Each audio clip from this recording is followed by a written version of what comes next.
Welcome to the Town of Bay-Westfield's budget process presentation.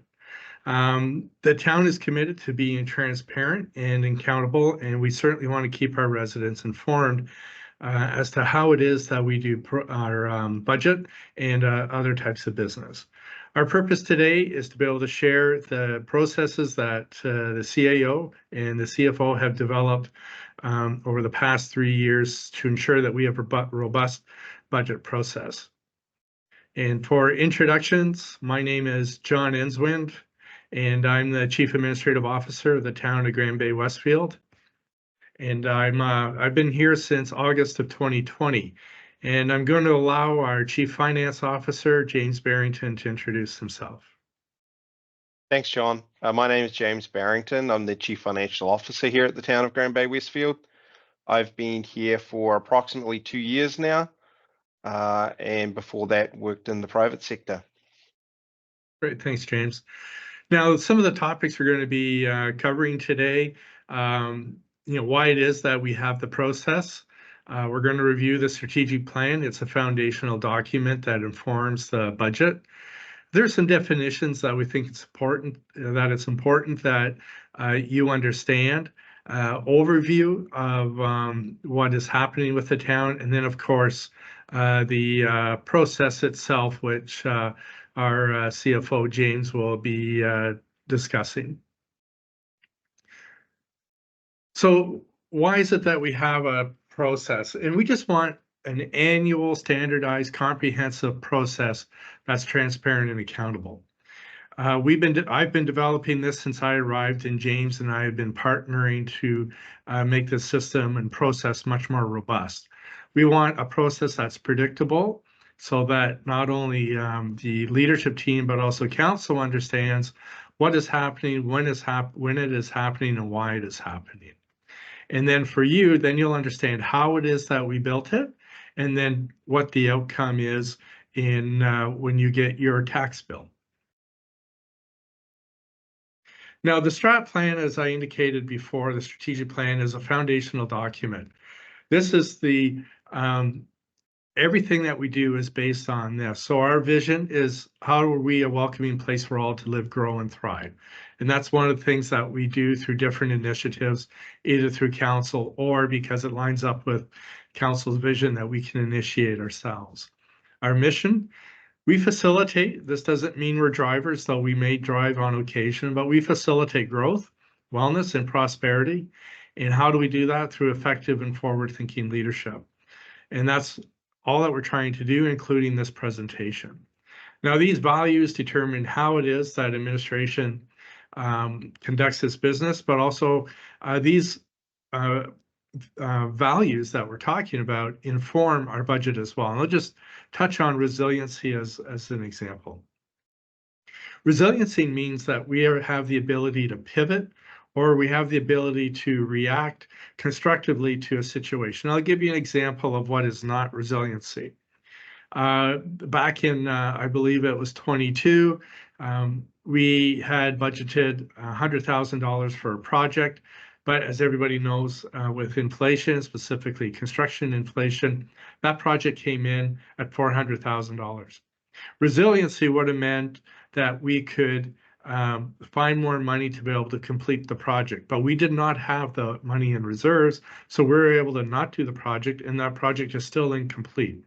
So that's an example of how these values inform what we do. So out of that, one of the goals when we go on to the rest of the strat plan here is reserves, and that we have to have robust reserves so that we can address issues effectively as they arise. So what are council's priorities and how do we allocate money? Well, first priority is smart growth, and that we can grow commercially, light industrial if necessary, and then residentially. Organizational capacity, this is part of resiliency. Do we have the capacity within the organization to do the things that the community wants, but also that council wants? Fundamentally, infrastructure and climate adaptation. We have to ensure that we have robust infrastructure in place, and that as we get events that are beyond what we're used to, that we can cope, or that we have mitigation efforts in place or rehabilitation efforts in place. And finally, people want to live in a community in which they and their children and their parents can have some type of activities, and that's community vitality. We want a healthy community. So what's our purpose? What has council encouraged us to do through a mandate? And this goes back to our vision, a welcoming and thriving community. They want new assessment growth. We do not just want our homes to grow in value, but we want more homes, new assessment. We want a stronger organization, and we have done that through hiring the town's first chief finance officer. We now have a communications officer, and we have a recreation program director. Those are examples of improving our capacity with positions that are quite common in municipalities throughout Canada. We want proactive infrastructure resiliency. And we do this through our long-term capital planning. We have a specific 5-year plan, but also we have items that are beyond 5 years that we're very mindful of and include in our discussions. Climate change adaptation. You know, you may see some of this, that we're now installing more curbs to help with overland drainage. That's an example of that, of climate change adaptation. And finally, increasing community vitality. We have a very engaged council that's looking at having more events for families to attend. We're providing more support to stakeholder groups throughout the community in recreation, leisure, and culture and arts. Thanks, James. So what are our goals over 10 years? Assessment growth, what we're looking to grow the town is about $200 million. And that can be through seniors complex, intense densification of residential housing. It could be commercial, but what we want are new builds. We do not want to grow our assessment base by $200 million because your home is more expensive. No, we want new builds. New builds results in a tax regime that would be more friendly. And then smart growth means increased transit access so that students and people can keep their car at home and take the bus instead. When we did a study back in 21 for recreation, we were pretty surprised to learn that it costs about $15,000 a year for people to travel back and forth to the city. Community vitality, our goal is to grow the population by about 1,000 people, and we're on track for that. Opportunities fulfillment. How is it that people find a fulfilled life? And our job is to help facilitate some of that. So we work with people who want to deliver yoga. There's the Zoomers.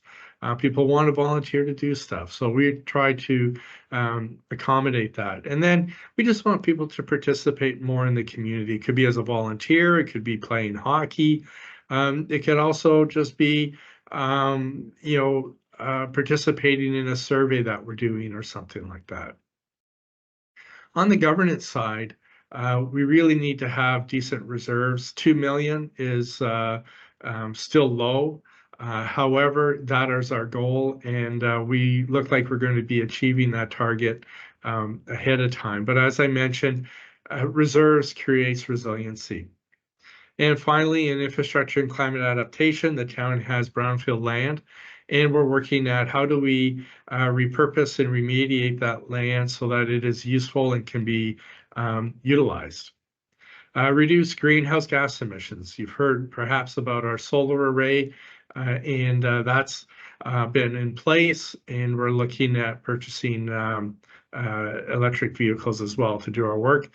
And finally, what we want to be able to do is curbside collection of solid waste and recycling materials. And that doesn't look like we're going to be doing that in the next year or two yet. And with that, we'll go on to the next slide. And this is a definite, when we talk about levels of service, this is quite often confusing. And let's talk about snow and ice control. In the policy, we have a thing where we'll let snow accumulate 3 inches before plowing some areas. And that's been a balanced perspective that the town has undertaken. Now, if people are saying our taxes are too high, we want to reduce our taxes because we don't want to pay more, then we can say to council is, well, what we can do is instead of plowing the snow at 3 inches, what we'll do is plow it at 4 inches or 5 inches. And the way that translates into a tax saving is because we're going to be plowing less. But if people say, you know what, it's too dangerous at 3 inches, I'm getting stuck, and I don't mind paying more money, we can say, well, we can plow the snow at 2 inches. And then there'll be a lot less accumulation, but the snow plows will be out much more frequently, which drives up costs. Same thing with grass cutting. If we don't have lawn bowling here, but that grass needs to be cut almost daily. And so that's very intense and takes a lot of equipment and people. Whereas if we have a park, we may just cut it once a week because it's at 3 inches and that's sufficient. So it's a lot less costly to maintain that. Ball fields, the same thing. They have a different standard. And finally, fire rescue. And again, this is levels of service is how council controls costs. If we just want to reduce our costs as much as possible on the affordable side, what the fire chief may decide based on council, say, cutting the budget is, well, we'll just save the homes on either side of it, but we'll let that structure burn. And what happens there is that there's less training involved, less resources, less equipment. Now, if we decide that we want to be able to save as much as the house as possible, we'll purchase more equipment, and there'll be more training for the firefighters to be able to enter the structure and do a tactical response to suppress the fire wherever it is. Totally different and totally different levels of service, meaning that one is very affordable, the other can be quite expensive. James, is there anything you want to add to that? No, John, but the level of service is something that we're going to touch on throughout the presentation. It has a budget impact in a lot of different areas. So it really is a key concept when we're talking about budgeting. Great. Thanks, James. And I'm going to turn this over to James, and he's going to talk about budget types and lead in some of the budget discussion per se. Thank you, John. So in a municipality such as Grand Bay-Westfield, we really have 4 key budgets.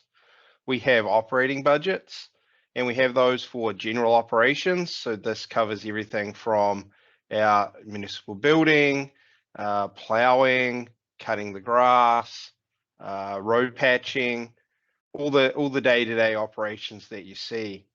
And then we have another budget for our sewage utility. So this is for residents that are connected to it only, and they operate several lift stations, a lagoon on Shannon Road. There's employees specifically dedicated to this utility, and there is a unique budget tied to the operations of the utility only. So these budgets are separate and distinct. There is no crossover between them.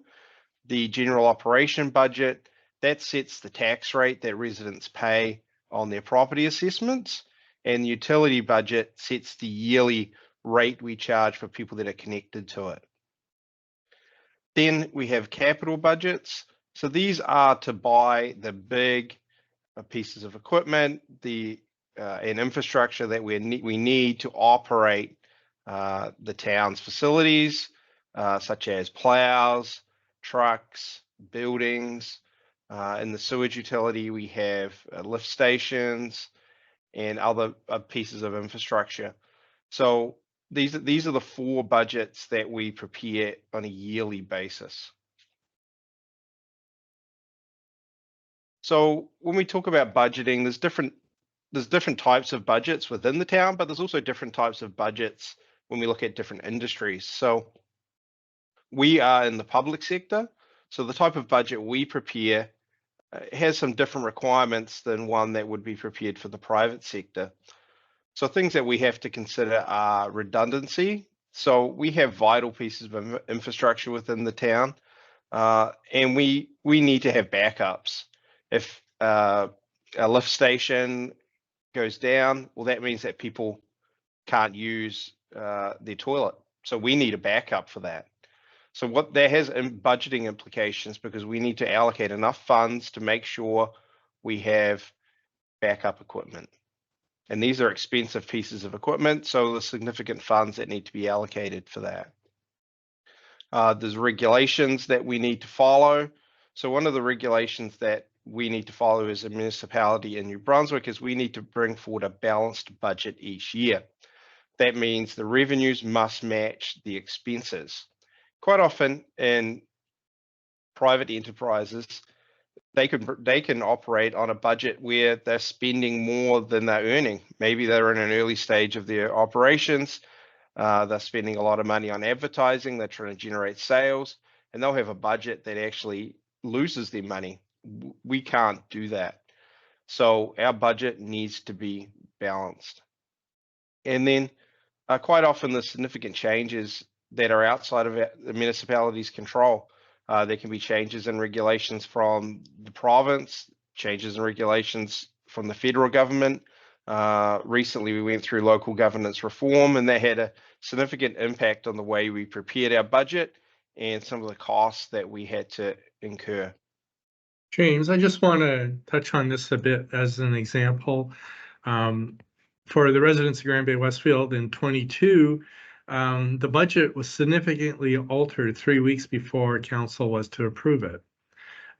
Historically, the town at that time had received about $650,000 in grant money from the province. Around Thanksgiving, and remember the budget is due November 15th, the province cut that by about $360,000. And if you think about what the tax rate was at that time, that was 7 cents on the tax rate. And that was significant. And these things are beyond our control. Another example of significant change is the federal government is responsible for the National Building Code. And the province may add on to that. But who enforces it? It's the municipality that enforces the building code through our development officer, who's also our building inspector, pardon me. And so if he has more things to do, more training, that affects our budget without even negotiation. And the other aspect that's significant change is the RCMP. We have no input into how much the federal government pays its members. We have no input into some of the equipment that they have, but who pays for it? It's us. And we have really limited ability to be able to influence the budget. Frankly, we have none. We wait for that number, and frustratingly, if I may use that word, it's the last number that comes in, and it'll be the last week that number comes in. And it's very difficult. And I've been in places where we've had to make significant cuts in other places to accommodate the RCMP. So there significant changes happen here. And one of the ways that we can describe how these things work is if you think back to the Avengers movies, and there's the comment by one of the characters that, oh, I'm the boot, you're the ant. Well, in the municipal sector, the province and the federal government are the boot, and the municipality is the ant when it comes to funding. Thanks, James. No, thank you for those insights, John. So what does our budget process look like within the town? So really the budget process formally begins in May and then is complete when the government of New Brunswick approves the budget in December. However, that's the formal part of the process. We're always looking and thinking of the budget. We're thinking about what we need for capital, what the right level of service is, and what the economic environment looks like. So there's lots of indicators on what's happening in the economy. There's interest rates. Inflation has been a really hot topic in the last couple of years. There's policy announcements from the federal and the provincial government that affect us. So it's always top of mind throughout the year. I just want to add, James, that we're always looking for stuff that affects us, but also We're also looking at what is the tax load that our property owners are experiencing and our renters.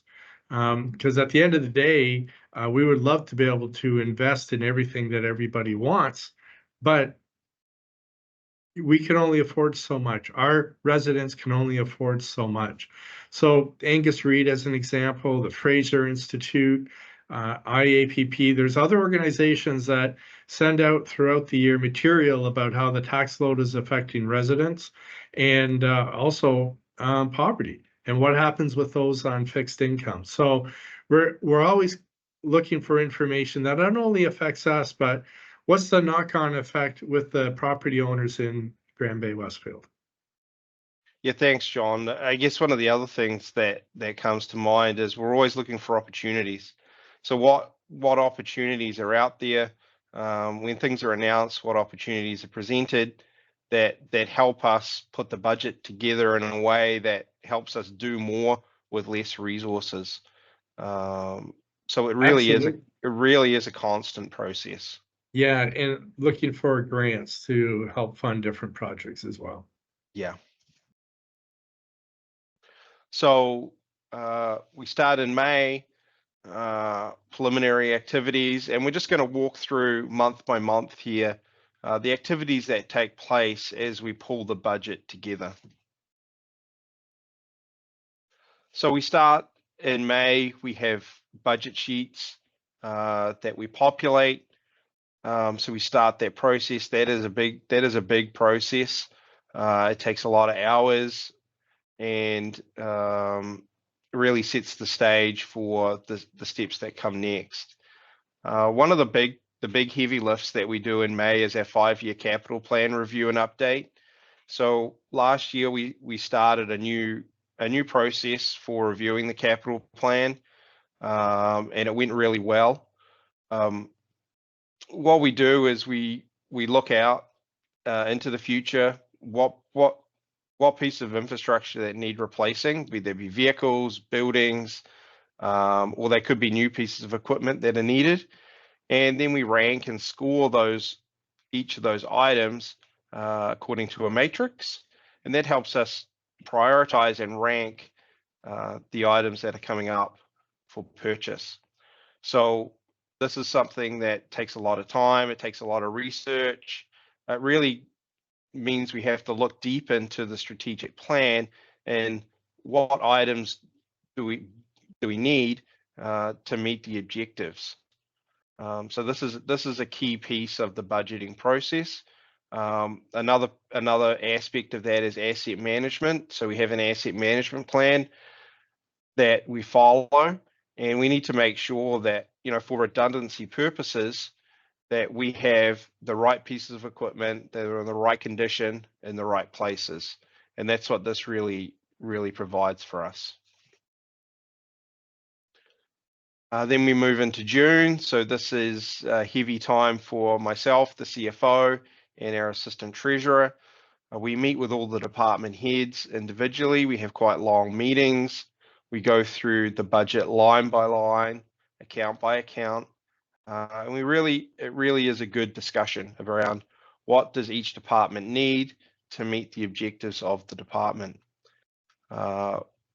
We then take away the thoughts from those discussions. We review and analyze the requests. What cost impact does that have on the next year's budget? But not only that, 1 year budget, we're also thinking into the future. So we have a 3 and we're working on a 5-year budget forecast that looks at the cost impact of what we do today and what impact it has on future budgets. And it's important to factor that in, because you can make a decision that has a really good short-term impact, but maybe it has a negative long-term impact. Sorry, John? No, I was just going to comment, James, that this is something that you and I do year round, is looking at what is going to be happening in the future. McKinsey Consulting, as an example, sends out a quarterly report on what they think the economic conditions are today and also what it may be in the future. And then the other thing too is I know everybody's familiar with the consumer price index. However, the consumer price index really doesn't reflect the type of goods and services that we purchase on behalf of the town. And I think last year, the closest measure that we found was the non-residential construction price index provided by Statistics Canada, in which I think you, if I recall our conversations at the time, James, we thought, wow, that seems really low. And I believe their number was 8.1% or something like that. Yeah. But we factored in diesel and all these other asphalt, for example, work that we did in 2020 was 100,000. And last year, that same $100,000 project would have cost $186,000. So I just wanted to highlight that we still look for different resources such as McKinsey, Boston Consulting Group does some of that, Conference Board of Canada, Fraser Institute, and there's a couple of other things out of the States that I try to keep track of as well. Yeah, that's a really good point, John. And it's a challenge when we look out into the future. We look for indicators in terms of where costs are going to be trending in the future. CPI is a challenge because the basket of goods that make up that CPI calculation are not the basket of goods that we purchase as a municipality. We purchase labor, asphalt, a lot of fuel, and they're not really included in that CPI calculation. So the 5-year forecast is a really good tool, and it's something that's always top of mind when we're going through the budget. As we move into July, we start to link the budget that we have. We have a very rough draft of the budget pulled together at that stage, and we start to think about it in terms of the strategic plan. So does the budget achieve the goals of the strategic plan? So we start to talk about that as a group, as a senior leadership group, and then circle back and make tweaks or adjustments to the budget if we feel that we need to. And there's real value in sitting down as a group, standing back and looking at it as a whole, because up until that point, it's very segmented. We've looked at it department by department, but we haven't necessarily looked at how the whole thing meshes together. So this is a really important process that we do in July. Absolutely, James. The other thing too, the two things I want to add is I have weekly meetings with the mayor, and I'll give her updates as to where we're at. James and I may have thoughts about, oh, do we go this way or that way? And talk it with the mayor. And of course, we'll update council during our regular meetings as to where we think things are at. And then finally, James alluded to the fact that, the approach up to this point has been more siloed, very much focused on that department. But then we pull things together. It's kind of like, it's like whack-a-mole, you try to get the budget in place here and it pops out there. By bringing everybody together, we can put a stop to that. And what may happen is that, one department say, you know what, my project can wait for a year. The urgency for that other department is, and the importance of that project is greater than mine. So we can cut here to make sure that overall our budget comes in where it should come per council. Yeah, I think back to a couple of years ago, John, I'm sure you can remember we were having real challenges pulling the budget together, and we said, well, let's all just sit in a room, and we did for a whole day. We sat in a room and we went through with every department head, line by line, every budget, and it really opened some eyes. And there were some good solutions that came out of that session where people said, oh, I didn't realize that you guys do that too. I have the works guys doing that. Maybe we can just put that into our work plan, and then you don't need to worry about it. And we got some really good efficiencies out of that day-long session. Yeah, absolutely. And that's one of the changes that we've implemented, and it's been working well. And I'm grateful in the sense that we have a lot more collaboration on the budget than when I first started. Yeah. So then, July really is a busy month. So we review the strategic plan. We make sure that the budget aligns with it. And then we also have a recreation master plan. So we make sure that the budget lines up to that. We look at it through the community lens, amenity prioritization. So how does each of the facilities we have, is it getting enough funding that it requires? And then look at program development. So are there enough funds allocated to move the programs forward that the recreation department want to offer each year? Absolutely. Thanks, James. So then as we move into August, the John and myself, we will sit down and again do an overview of the budget. Are there any opportunities we can identify in there to either improve some of the efficiencies or generate additional revenue? Myself and my team, we do some pretty in-depth budget variance analysis. So where is the budget changing from the previous year? Why is it changing? Does it really need to change? And if it does, just looking at the reasons why it is changing, it really helps with that communication piece as we get into more community engagement. If we understand why the numbers are what they are. Thanks, James. Can I just speak to the variance for a moment? Sure. One of council's goals is to increase our assessment base with new assessment of $200 million. And in my previous community, we always stuck to an inflationary increase. Even though we had to purchase new equipment, deliver new services, we were able to take on those extra responsibilities without significantly raising taxes because we had new assessment growth.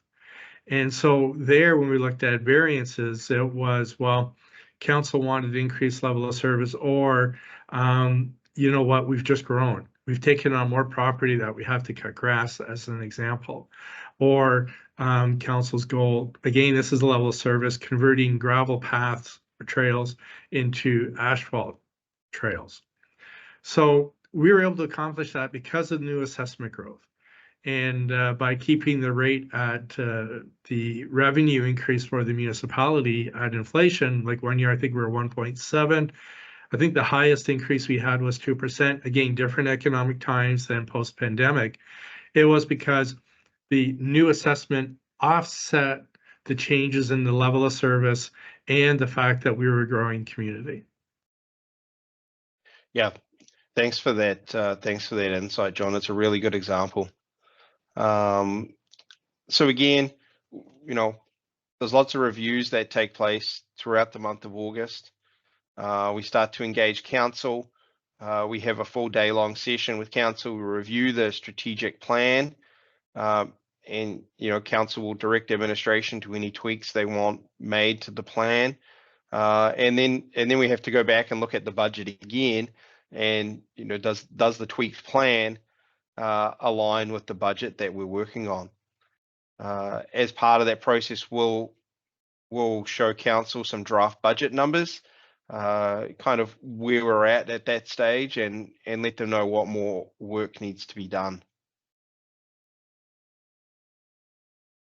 Then in September, the community engagement really ramps up. So we have a session with at a council meeting where community groups come and present their budget requests to council, give a brief overview of their activities and the funding that they're looking for the following year. It's really informative for council, and it's informative for us as we put the budget together, so we can include some of those numbers.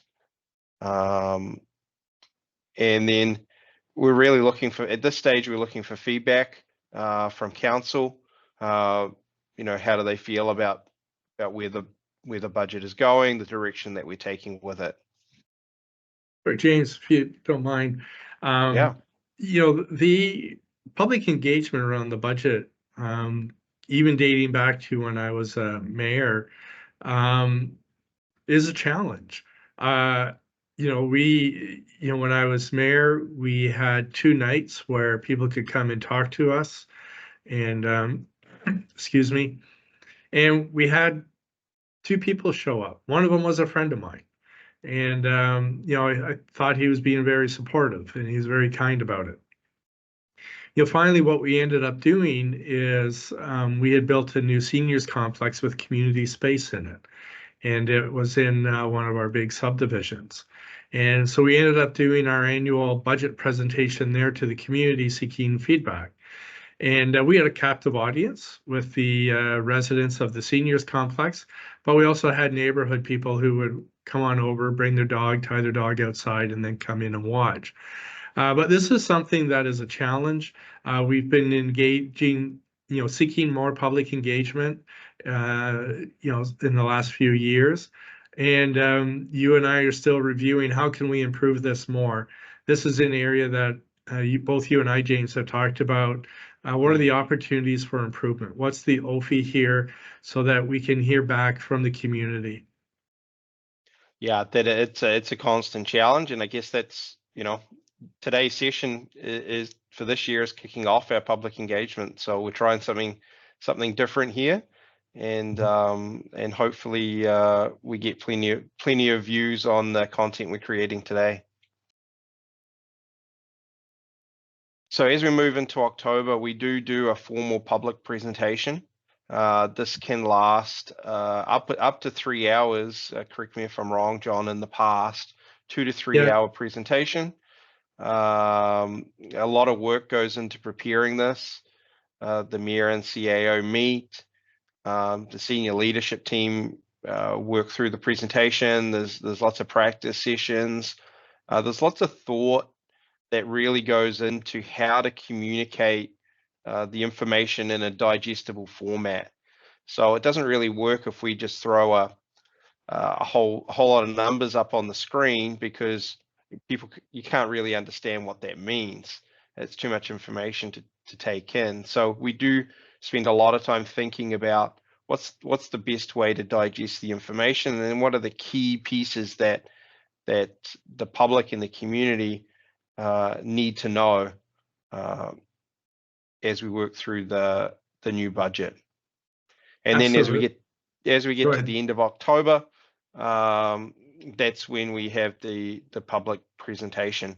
And over the years, there has been more and more engagement in that. It's live streamed on YouTube. We do know that some people do watch it, but the more people that see it real time, feel free to come down to the Centrum and watch it in person. Really helps us, because any feedback we get once we've given that presentation really helps either confirm the path we're going down, or make us step back and look at it and say, okay, maybe we have to think about another way forward here. Yeah, absolutely, James. I think last year we hit the sweet spot with 2-hour presentation, and I think 20 minutes of it, or it seemed like 20 minutes, James, when you and I talked about what's the best way to measure the budget, and that some of the tools that people are used to measuring the budget by really are not effective at all. No. So we encourage any feedback, whether it's just a thumbs up, that was great, or hey, I had concerns in these areas, or did you think of this? It all helps us. And just to sum up, the format of the budget really is, think of it as a thriller. That James and I are not, and Brock are not Sherlock Holmes or Conan O'Doyle, but it's basically a mystery. We want to set you up. We take you through, what we accomplished last year, what we want to do next year, and of course, at the end of the day, the big mystery item, the big reveal is how much are taxes going up or down? And unfortunately, since I've been here, it's been up, not down. And in reference to that final number, if your property tax doesn't go up the minimum of inflation, that's really should be considered a tax discount. If your property tax goes up the rate of inflation, that's not an increase. All we're doing is keeping the purchasing power level with the previous year. And unfortunately, since I've been here and I already described one where the province cut $360,000, I've not been able to deliver a budget that's not a tax increase. There's been so many variables that are outside our control. It has been incredibly challenging to deliver a budget here that is not a tax increase. If I could just add to that, John, one of the challenges that we've really been faced with the last couple of years is that costs have been increasing. I mentioned before that the CPI isn't necessarily the best measure of municipal costs because of the items that we buy, and the items that we purchase are heavily based around labor and oil, essentially. And the cost of those two items have gone up dramatically in the last couple of years.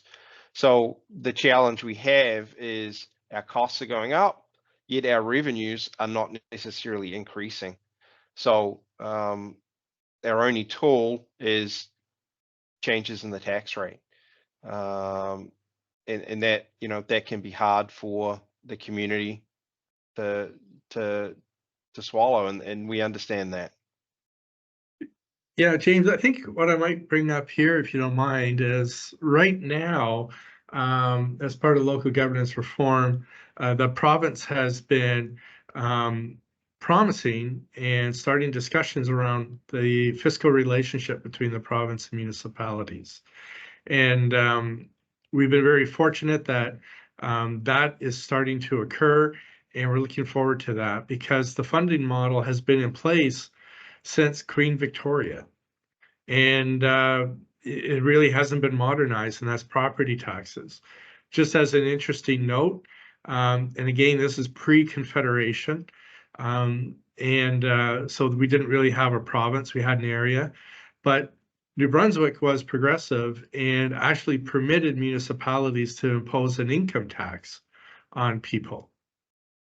Now, New Brunswick, to the best of my knowledge, from what I can find, that municipalities have not used that space. Halifax was the first municipality in Canada to charge an income tax, and many municipalities across Canada levied income taxes up until the Second World War, when they vacated that tax base for the federal government to be able to contribute to the war effort. Now, having said that, the town has access to property tax, but also the provincial government does as well. Yeah. Thanks, John. So then November really is the end of the formal process for us. So council will deliberate on the budget at their first council meeting in November. They'll discuss, ask administration questions, and then make a decision on whether to approve the budget as presented. And then that, once approved, that budget goes to the government of New Brunswick by November 15th. Yeah, and then once it gets submitted, there's a review at the provincial level. They will come back to us with questions. Why did expenditures in this area go up? Why did they go down here? They just ask some general questions and clarifications. We respond, and then sometime in December that gets approved. And as soon as it gets approved, we publish the formal budget document onto our webpage so that residents are aware of the final numbers. Yeah, thanks, James. That's good. And yeah, per the screen, when you watch this and you have some questions, email your question, and it'll be forwarded to James or myself, and we'd be happy to respond. We're also always looking for ways that we can ensure that our process is robust, and that's our ultimate goal. Yeah, thank you, John. We're always open for questions on why things are done in a particular way, or how things are put together. So please feel free to reach out. We don't really get enough. I don't feel we get enough engagement on the budget process. So we'd love to have your input. Thanks, James, and thank you for taking the time to learn more about how we pulled together our budget. And we appreciate the fact that you took the time and that you've engaged with us. And again, if you have a question, email, and we'll be more than happy to take your question, consider it, and do a thoughtful reply for you. So thank you very much again for joining us this evening or today, and we look forward to hearing from you. Bye-bye.